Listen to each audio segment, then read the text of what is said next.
नमस्कार, मैं हूं अंशुमान त्रिपाठी। लोकतंत्र का मतलब है जनता को अपनी सरकार चुनने और 5 साल में बदलने का अधिकार। आमतौर पर जनता 5 साल में सत्तारूढ़ दल के दावों और वादों की हकीकत से वाकिफ हो जाती है और अपने वोट से खुद तख्ता पलट कर देती है। आवाम के इस कहर को राजनीति की भाषा में सत्ता विरोधी लहर कहा जाता है। लेकिन जनता ने मनमोहन सरकार को 2 बार काम करने का मौका भी दिया है। हालांकि तब न सत्ता के विरोध में लहर थी और न ही सत्ता के पक्ष में। अब प्रधानमंत्री नरेंद्र मोदी कह रहे हैं कि इतिहास में पहली बार ऐसा हुआ है कि सत्ता के पक्ष में लहर चल रही है। अगर प्रधानमंत्री कह रहे हैं तो इसकी पड़ताल जरूरी भी है।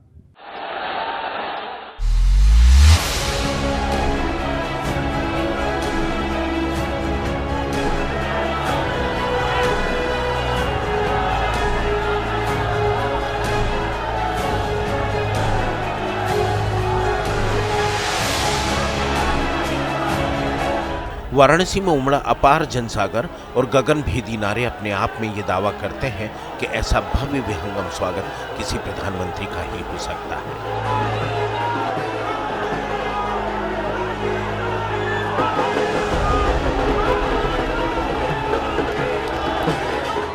पीएम मोदी अपने कार्यकाल के अंतिम पड़ाव में काशी में हुए इस अभूतपूर्व स्वागत से अभिभूत नजर आए।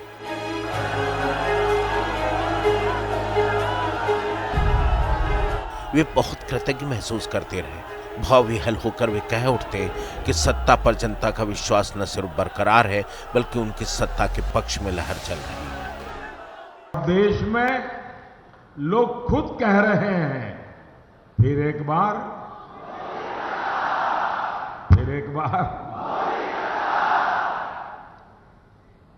हमारे देश में इतने चुनाव हुए। चुनाव होने के बाद पॉलिटिकल पंडितों को अपने माथापच्ची करनी पड़ेगी कि आजादी के बाद इतने चुनावों में प्रो इनकम्बेंसी वेव पहली बार देश देख रहा है।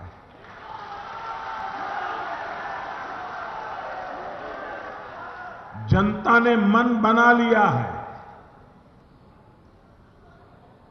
और इतिहास का मैं फिर कहता हूं पहला मौका है कि इस तरह का चुनाव लड़ा जा रहा है। गलत नहीं कह रहे मोदी जी। इन दिनों मोदीमय हो गई है वाराणसी और ऐसा मनोहारी दृश्य देखकर उनका बयान अस्वाभाविक भी नहीं। लेकिन वाराणसी के हुजूम जलसे को देखकर यह अंदाज लगाना कितना सही है कि देश भर में सत्ता के पक्ष में लहर चल रही है।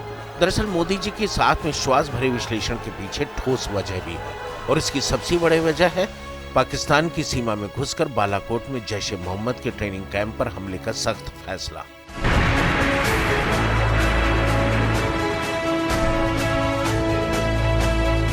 इसमें कोई शक नहीं कि इंदिरा गांधी के बाद किसी भी सरकार ने सीमा पार कर सैनिक असैनिक गतिविधियों को अंजाम नहीं दिया था।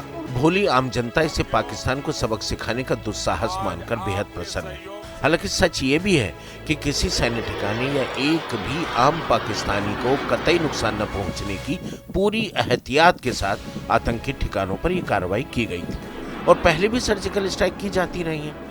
लेकिन सरकारें अंतर्राष्ट्रीय छवि के मद्देनजर इन्हें छिपाने में यकीन करती रही। पहली बार कोई प्रधानमंत्री जनता को इस तरह का चुनावी संदेश दे रहा है कि उन्होंने पाकिस्तान को घर में घुसकर मारने की नीति पहली बार शुरू की है।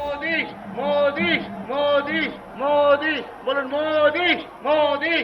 साथियों, पाकिस्तान को उसी की भाषा में जवाब यही आपके चौकीदार की सरकार ने किया है। हमने घर में घुसकर आतंकियों को मारा है। आतंक के सरपरस्तों को साफ कर दिया है। आज हर आतंकी के मन में ये डर है कि अगर उसने कोई गलती की तो ये मोदी है, उसे पाताल से भी खोजकर ठिकाने लगाएगा। भारत के खिलाफ किए गए हर गुनाह की सजा उसको पानी पड़ेगी। सेना के शौर्य का सीना पीट कर धड़ल्ले से बीजेपी का ये इस्तेमाल विरोधी दलों को कतई पसंद नहीं आ रहा। ना आए तो ना आए, मोदी तो मोदी।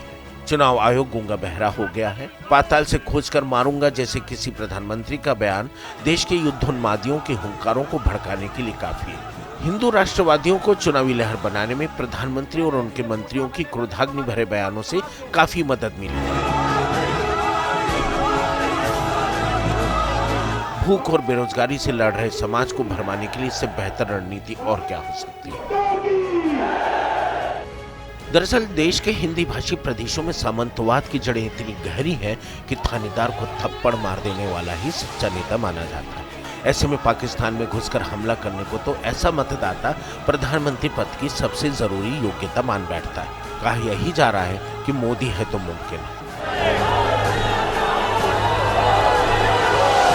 आज तक किसी और की हिम्मत नहीं पड़ी पाकिस्तान में घुसकर सर्जिकल स्ट्राइक करने की। ऐसे मतदाताओं को ये समझाना कठिन है कि अंतर्राष्ट्रीय नियम कानून और अंतर्राष्ट्रीय राजनीति में शत्रु को हराने के लिए हथियार उठाना कमजोरी का प्रतीक होता है। इसीलिए तरह तरह के प्रतिबंधों के जरिए हथियार डलवाए जाते हैं, यानी निरस्त्रीकरण के लिए मजबूर किया जाता है। लेकिन मतदाताओं को विपक्ष ऐन चुनाव के वक्त शिक्षित करने की हालत में नहीं। पिछले 70 बरस में हिंदी पट्टी में दक्षिण भारत के मुकाबले शिक्षा का स्तर जानबूझकर बेहतर नहीं किया गया ताकि उनकी राजनीति चल सके। अब भी विपक्ष जात पात के सहारे चुनाव लड़ने को मजबूर है। बात भूख और बेरोजगारी की भी कर रहा है, नोटबंदी की मार और जीएसटी की बीमारी की भी कर रहा है। उसकी बातों से लहर नहीं उठ रही। हाँ, महंगाई और आर्थिक मार से जमीन के भीतर ही भीतर जलजला उठने का खतरा पैदा हो गया। इसे अंडर करंट कहा जाता है। ये जनता की लहर होती है। इसका कोई सबूत नहीं होता, लेकिन असर भयंकर होता है। सवाल यही है कि कहीं प्रधानमंत्री मोदी को बीजेपी से बड़ा पेश कर भरमाया तो नहीं जा रहा। नमो मंत्र को ब्रह्मास्त्र बनाने की वजह से कहीं उन्हें यह तो नहीं लग रहा कि सत्ता के पक्ष में लहर चल रही है।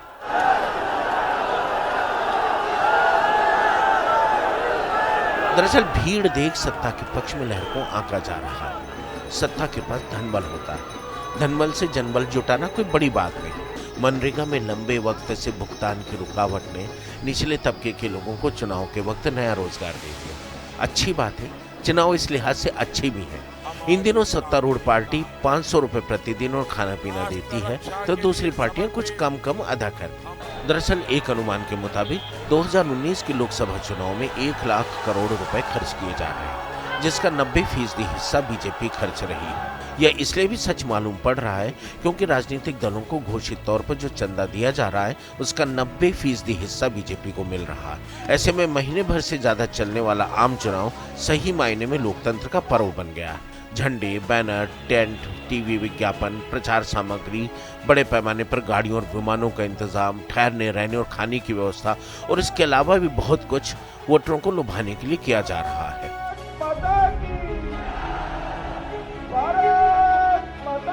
सत्ता के पक्ष में बड़े पैमाने पर बनाई जा रही इस लहर ने कांग्रेस के लिए बड़ी मुश्किल खड़ी कर दी है। इस तरह से ये लोग चुनाव लड़ते हैं, पैसे ऐसे बांट के, और इस तरह से गांव में जाके मीडिया के सामने जूते बांटना या साड़ी का वितरण करना, ये गलत बात है। ऐसे नहीं चुनाव लड़े जाते। चुनाव ऐसे लड़े जाते हैं कि आप जाइए, लोगों के बीच में जाइए, उनकी समस्याओं को सुनिए और उनको हल करने की कोशिश करिए और अपनी बात बताइए कि आपकी पार्टी क्या करेगी जनता के लिए। और अमेठी की जनता किसी के सामने कभी भी गिड़गिड़ाई नहीं है। मैं आपको बता देती हूँ, मैं अमेठी आ रही हूँ जब से मैं 12 साल की थी, ठीक है, तब से मैं आ रही हूँ। यहाँ की जनता ऐसी नहीं है। आजादी के बाद से धीरे धीरे मजबूत हुई काली अर्थव्यवस्था ने हमारे संसदीय लोकतंत्र का रूप स्वरूप ही बदल दिया। राजनीतिक पार्टियां इलेक्टोरल बॉन्ड के नाम से कालाधन स्वीकार कर रही हैं। कोई रोक टोक नहीं है। देश के चंद बड़े पूंजीपति घरानों ने अपने व्यावसायिक हितों के लिए चुनाव में अपने अपने घोड़ों पर करोड़ों अरबों झोंक दिए। हालात तो ये है कि जनता अपने लोकतंत्र को बचाने के लिए एक तरफ है तो दूसरी तरफ आवारा पूंजी के अरबपति घराने। सत्ता के पक्ष में लहर बनाने में इनके योगदान को साफ समझा जा सकता है। इस चंदे से देश की एक राजनीतिक पार्टी किसी भी बहुराष्ट्रीय कंपनी से ज्यादा पैसे विज्ञापन पर खर्च कर रही है। आप समझ सकते हैं कैसे। आजादी के बाद से कालाधन राजनीतिक व्यवस्था को पोषित करता रहा। तो अभी राजनीतिक व्यवस्था को अपनी जरूरत के हिसाब से इस्तेमाल कर रहा है। हालात तो इस कदर बिगड़ गए हैं कि सुप्रीम कोर्ट ने रिजर्व बैंक ऑफ इंडिया को फटकार लगाई है। अदालत ने आदतन करोड़ों अरबों का कर्ज अदा न करने वाले बड़े कारोबारियों के नाम आरटीआई के तहत जाहिर करने का आदेश दे दिया। इससे बड़ी शर्म की बात और क्या हो सकती है कि सर्वोच्च न्यायालय को कहना पड़ रहा है कि रिजर्व बैंक इस मामले पर पर्दा डाल रहा है। अब जाकर विपक्षी राजनीतिक दलों को समझ में आ रहा है कि लोकतंत्र में इस काले अर्थतंत्र ने किस कदर कब्जा कर लिया है कि विपक्ष अब खुद को लाचार महसूस कर रहा है। लिहाजा उसे अब देश में चुनाव कराने के लिए राष्ट्रीय चुनावी फंड की जरूरत समझ में आने लगी है। पिछले चुनाव से कहीं बहुत ज्यादा खर्चा हो रहा है, वो आपके सामने है।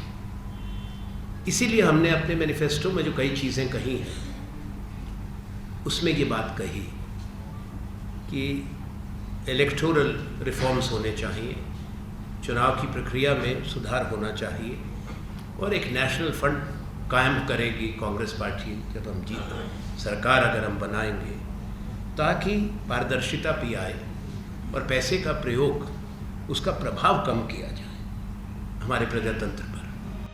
इसी काले अर्थतंत्र की छाया देश की सरकारी कंपनियों पर पड़ गई है, जिनको कमजोर करने और अपनी निजी संपत्तियां बनाने और बढ़ाने के लिए इनके निदेशक मंडलों में पार्टी के नेता बिठाए जाते हैं। राफेल खरीद से लेकर कोयला, लौह अयस्क और कई तरीके के खदानों के आवंटन से जुड़े व्यावसायिक घराने, वायु सेवाएं, प्राकृतिक गैस और पेट्रोकेमिकल कंपनियां और टेलीकॉम सेक्टर के पूंजीपतियों की राजनीति में अचानक दिलचस्पी और दखल बढ़ गया है। वे देश के सरकारी बैंकों से कर्ज लेकर करोड़पति से अरबपति हो गए।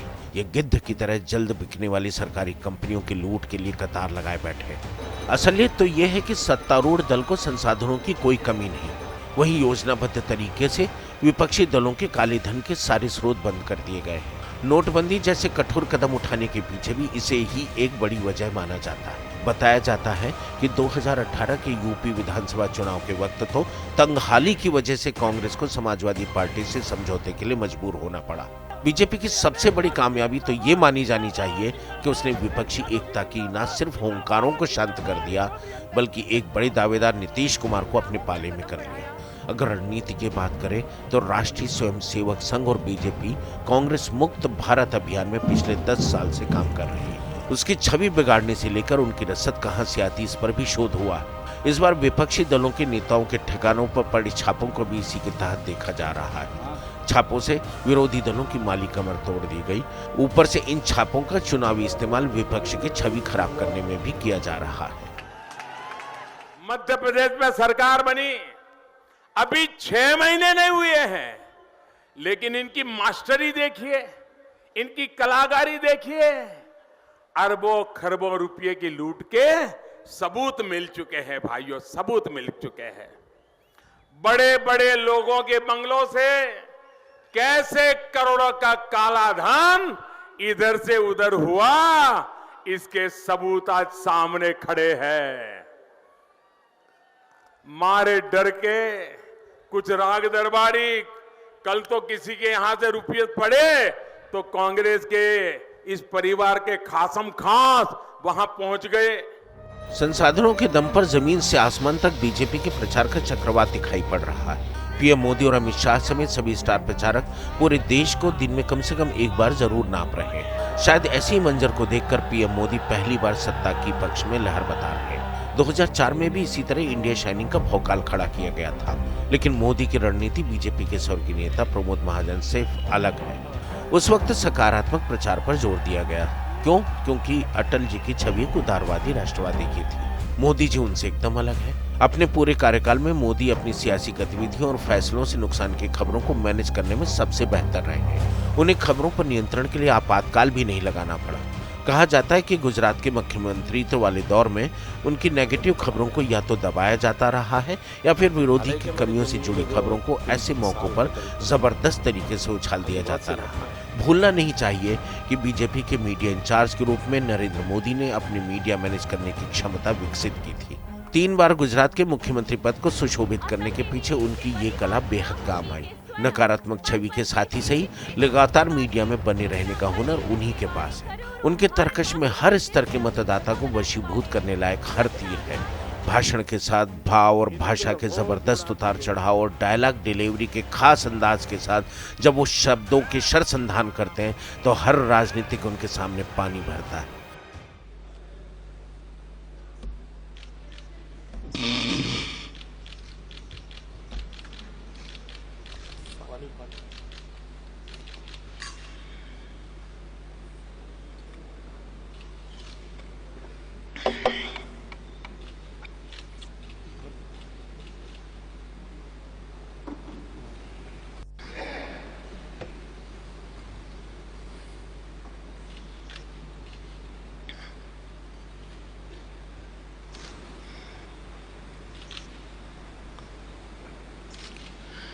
क्या मां की सेवा कभी कृपा हो सकती है?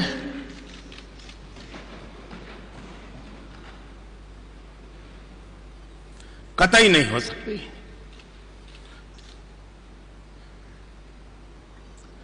जैसे भारत मेरी मां है, वैसे ही भाजपा भी मेरी मां है।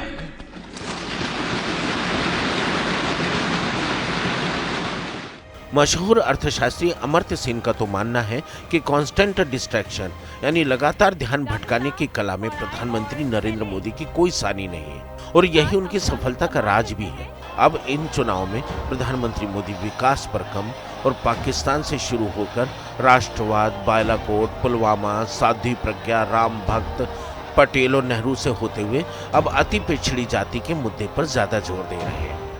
तो अब हर व्यक्ति ये बात बोल रहे हैं, कह रहे हैं कि जिसका भी नाम मोदी है वो सारे चोर क्यों है? भाइयों बहनों,